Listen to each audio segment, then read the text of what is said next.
You are looking at Julian's pronunciation guide, where we look at how to pronounce better some of the most mispronounced words in the world, like this other curious word. But how do you say what you're looking for today? Let's learn how to pronounce this word once and for all correctly. I know a lot of people get confused with the name of the country itself and the name of this adjective when you are from that country. Belgium is the country. Belgium.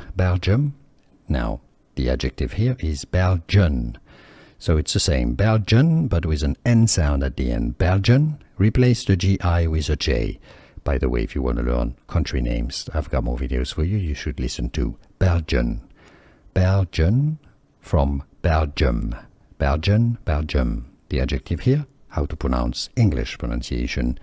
Belgian. And now you know. Here are more videos on how to pronounce more confusing words and names too many mispronounced. Like this video if you found it useful. I appreciate your support. I'll see you soon and thanks for watching.